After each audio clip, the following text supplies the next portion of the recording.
নিঃস্ব হয়ে যাওয়ার মধ্যে একটা শান্তি আছে জানো। যেমন তোমার কিছু হারানোর ভয় নেই। আমাদের মেয়েদের প্রচুর আশা। এবার আমি যেহেতু নিঃস্ব, তাই আমার আশা পূরণের দায়িত্ব আমার, শুধুমাত্রই আমার।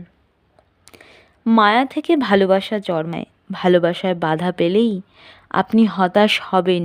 ওই যে বললাম আমি নিঃস্ব, তাই আমি তো হতাশ হব না।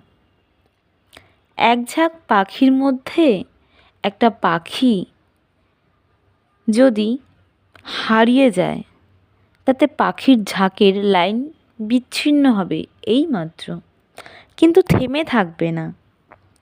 জীবন ঠিক তেমনই, কোনো কিছুই কারো জন্যই থেমে থাকে না।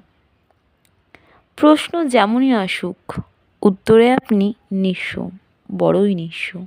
কলমে আমি পায়েল বর্মন।